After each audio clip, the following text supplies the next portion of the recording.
चातुर्मास के दौरान भाद्रपद मास कृष्ण पक्ष में बुद्ध प्रदोष व्रत कब है? बुद्ध प्रदोष व्रत पारण की तारीख, पूजा का शुभ मुहूर्त, महिमा और कथा जानें। मानव कल्याण के लिए काल की गणना में तिथि, दिन और नक्षत्र का विशेष महत्व है।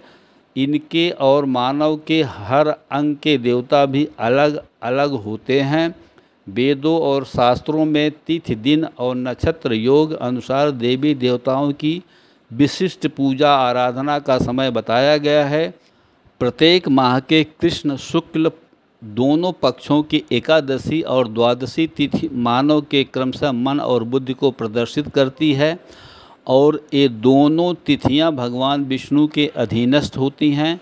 इन तिथियों पर भगवान विष्णु की पूजा आराधना से मानव के मन और बुद्धि को नियंत्रित किया जाता है, जबकि त्रयोदशी तिथि मानव के चित्त को प्रदर्शित करती है और यह तिथि भगवान शिव के अधीनस्थ है। मानव के जिंदगी के कर्मों का लेखा जोखा उसके चित्त में संग्रहित होता है। मन, बुद्धि, चित्त और अहंकार चतुष्टय अंतःकरण मानव के कारण शरीर में विलीन होकर अगला जन्म निर्धारण करते हैं। चित्त में बदलाव केवल भगवान शिव की कृपा से ही संभव है। प्रत्येक दिन सूर्यास्त से 2 घटी पहले और 2 घटी बाद के समय को गोधूल बेला माना जाता है। 2 घटी 48 मिनट के बराबर होता है। गोधूल बेला का समय देवी देवताओं की पूजा आराधना के लिए सर्वोत्तम समय होता है। प्रत्येक माह की त्रयोदशी तिथि के दिन के गोधूल बेला को प्रदोष काल और प्रदोष काल के दिन के व्रत को प्रदोष व्रत कहा जाता है। प्रदोष व्रत के महात्म्य की जानकारी मानव को कैसे हुई? एक समय वेदों के ज्ञाता और भगवान के भक्त सूत जी ने सनकादिक ऋषियों को प्रदोष व्रत के महात्म्य को गंगा के तट पर बताते हुए कहा कि इस व्रत के महात्म्य को सर्वप्रथम भगवान शंकर ने माता सती को सुनाया था। मुझे यही कथा महात्म्य महर्षि वेद व्यास जी ने सुनाया और यह उत्तम व्रत महात्म्य मैंने आपको सुनाया। सूत जी ने सनकादिक ऋषियों को यह भी कहा कि कलयुग में जब मनुष्य धर्म के आचरण से हटकर अधर्म के पथ पर जा रहा होगा, सब ओर अन्याय और अनाचार का बोलबाला होगा, मानव अपने कर्तव्य से विमुख होकर नीच कर्म में संलग्न होगा, उस समय प्रदोष व्रत ऐसा व्रत होगा। इसके पुण्य से मनुष्य के सभी प्रकार के कष्ट और पाप नष्ट हो जाएंगे और नीच गति से मुक्त होकर उत्तम लोक को प्राप्त होगा। बुद्ध प्रदोष व्रत के दिन पूजा का शुभ मुहूर्त। इस साल भाद्रपद माह के कृष्ण पक्ष की त्रयोदशी तिथि 20 अगस्त दिन बुधवार को दोपहर 1:58 पर शुरू होगी। वही 21 अगस्त दिन बृहस्पतिवार को दोपहर 12:44 पर समाप्त होगी।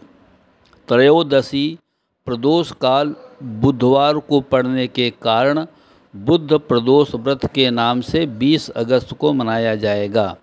शिववास काल गणना अनुसार कृष्ण पक्ष की प्रत्येक त्रयोदशी तिथि को भोजन शिववास का संयोग होता है, इसलिए बुद्ध प्रदोष व्रत भोजन शिववास में मनाया जाएगा। बुद्ध प्रदोष व्रत के दिन गोधूल बेला, जिसे प्रदोष काल कहते हैं, का समय सूर्यास्त शाम 6:56 से 2 घटी अर्थात 48 मिनट पूर्व, 6:08 से सूर्यास्त के 2 घटी अर्थात 48 मिनट बाद 7:44 तक है। प्रदोष काल में पूजा का शुभ समय शाम 6:56 से लेकर 9:07 तक है। साधक अपनी सुविधा अनुसार समय पर स्नान ध्यान करके देवों के देव महादेव और जगत जननी माँ पार्वती के साथ बुद्ध देव की पूजा आराधना और आरती करें। बुध प्रदोष व्रत के पारण का शुभ मुहूर्त व्रत का पारण व्रत रखने के अगले दिन सूर्योदय के बाद किया जाता है। अतः बुध प्रदोष व्रत पारण 21 अगस्त दिन गुरुवार को सूर्योदय 5:53 के बाद किया जाएगा। बुध प्रदोष व्रत की महिमा। बुध प्रदोष व्रत के पुण्य प्रताप और भगवान शिव की कृपा से बुध ग्रह से संबंधित परेशानियां दूर होती हैं, व्यापार और कैरियर में सफलता मिलती है, सुख और सौभाग्य में वृद्धि, रोगों और दोषों से मुक्ति मिलती है, विवाह संबंधित समस्या का समाधान और श्रेष्ठ संतान प्राप्ति होती है। यदि इस व्रत के दिन केवल महाकाल को जल और बेल पत्र अर्पित किया जाए तो बड़े से बड़े संकट दूर होते हैं। वहीं प्रदोष के दिन शिवलिंग पर शमी का फूल चढ़ाने से योग्य वर की प्राप्ति भी होती है। इस तिथि पर इन 3 उपायों करने से मनोवांछित फलों की प्राप्ति होती है। पहला उपाय है प्रदोष व्रत पर महादेव का अभिषेक। अगर तांबे के लोटे में गंगा जल, गुड़, केसर, फूल और बेलपत्र और हरी मूंग की दाल डालकर किया जाए तो आर्थिक तंगी से छुटकारा मिलता है। दूसरा उपाय प्रदोष व्रत पर महादेव और देवी पार्वती के समक्ष आटे का दीपक जलाएं। इससे जीवन में सुख समृद्धि का वास होता है। तीसरा उपाय इस दिन शिव मंदिर में जाकर शिवलिंग पर धतूरा चढ़ाएं। इसके साथ ही ओम नमः शिवाय मंत्र का 108 बार जप करें। इससे मनचाहा वर पाने की कामना पूर्ण होती है। प्रदोष व्रत के दिन प्रदोष काल में भगवान शिव और माता पार्वती की पूजा का विधान। पौराणिक कथाओं में 2 मान्यताओं में पहली, प्रजापति दक्ष ने अपनी 27 कन्याओं का विवाह चंद्रमा से करने के बाद रोहिणी के प्रति विशेष प्रेम दिखाने के कारण चंद्रमा को अपनी सुंदरता और तेज खो देने तथा क्षय रोग से पीड़ित होने का श्राप दिया था। ब्रह्मा जी की सलाह पर श्राप से मुक्ति पाने के लिए चंद्रमा ने सोमनाथ में शिवलिंग स्थापित कर कठोर तपस्या और आराधना किया, जिससे प्रसन्न होकर भगवान शिव ने चंद्रमा को श्राप से मुक्त कर पुनः जीवन दान दिया और कहा कि चंद्रमा एक पक्ष में क्षीण और दूसरे पक्ष में निरंतर बढ़ता रहेगा। वह समय त्रयोदशी तिथि और प्रदोष काल का था। उस दिन महादेव अत्यंत प्रसन्न होकर तांडव नृत्य किया था। दूसरी समुद्र मंथन से संबंधित इस प्रकार है। पौराणिक मान्यता के अनुसार देवताओं और असुरों द्वारा समुद्र मंथन के दौरान जब हलाहल विष समुद्र में से निकला तो उसके कारण सृष्टि में हाहाकार मच गया। चारों तरफ तबाही मच गई। सभी देवताओं ने भगवान शिव से प्रार्थना की। तब महादेव ने सृष्टि को बचाने के लिए उस हलाहल को पी लिया और उसे अपने कंठ में रोक लिया। हलाहल पीने के बाद शिव जी का कंठ नीला पड़ गया और वे नीलकंठ कहलाए। हलाहल के प्रभाव से उनके शरीर में तेज जलन होने लगी। शिव जी को व्याकुल देखकर सभी देवी देवता भी परेशान होने लगे। तब देवताओं ने जल, बेलपत्र जैसी चीज़ों से महादेव की जलन को कम किया।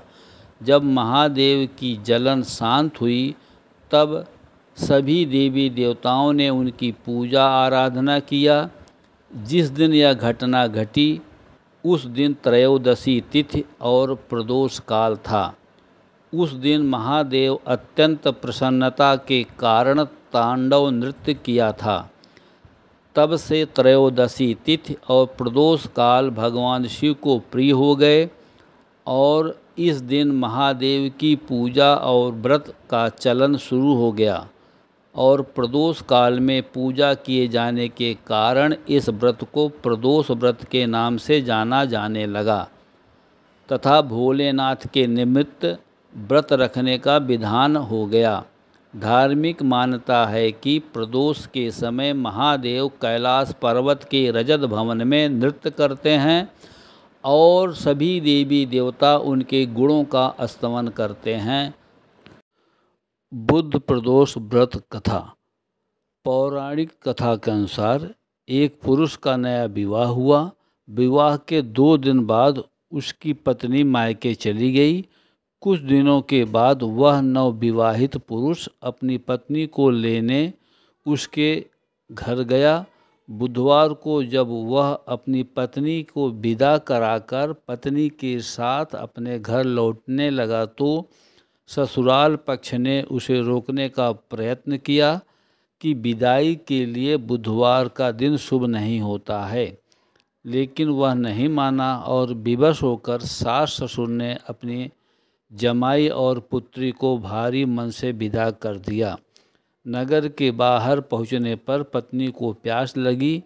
पुरुष लोटा लेकर पानी की तलाश में चल पड़ा। पत्नी एक पेड़ के नीचे बैठ गई। थोड़ी देर के बाद पुरुष पानी लेकर वापस लौटा। तब उसने देखा कि उसकी पत्नी किसी के साथ हंस हंस कर बातें कर रही है और उसके लोटे से पानी पी रही है। उसको बड़ा क्रोध आ गया। वह निकट पहुंचा तो उसके आश्चर्य का कोई ठिकाना नहीं रहा, क्योंकि उस आदमी की सकल सूरत उसी की भांति ही थी। पत्नी भी सोच में पड़ गई।